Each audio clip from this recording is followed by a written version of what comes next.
before we talk about the ionic basis of action potential, we first need to discuss about the basic structure of heart. Here I have drawn the basic structure of heart. Heart is made up of two auricles and two ventricles. In between, that is right auricle and left auricle, right ventricle and left ventricle. In between the right auricle and ventricle, a valve is present called tricuspid valve, and in between the left auricle and left ventricle, a valve is present which is called mitral valve. Another two valves are present in the heart, which is called the aortic valve and pulmonary valve, which we will discuss in some other videos. Now let's come to the action potential of heart. I have already told you that the cardiac cells shows two type of action potential, fast and slow. The cells of auricle and ventricle, cells of auricles, ventricles and Purkinje fibers, which are the conducting fibers of heart, shows the first action potential, and the slow action potential are seen in the SA node and AV node, from where the beat is generated.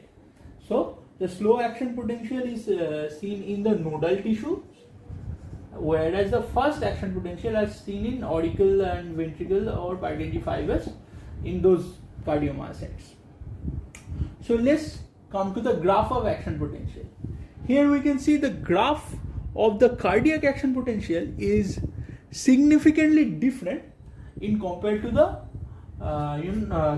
neural action potential. In neural action potential, the graph is like this: depolarization followed by repolarization and hyperpolarization. So this is the difference in terms of the graphs. Now let's discuss the first action potential. The first action potential, here we can see, the first action potential is composed of 5 phases: phase 0, 1, 2, 3 and 4.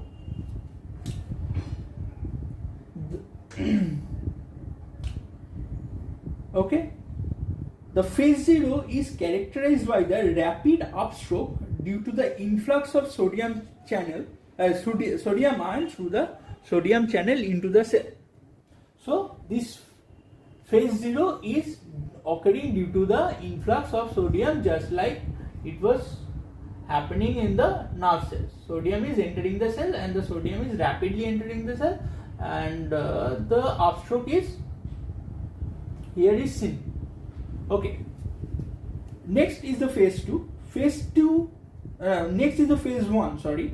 Next is the phase 1, that is a brief repolarization phase after the upstroke, and is due to the efflux of potassium. This one is the phase 1. Phase 1, what is happening in the phase 1? That potassium is exiting the cell, so a brief repolarization is happening, just like it was happening in the neural tissue. Potassium was exiting in this from the cell. In the phase 2, what is happening in the phase 2?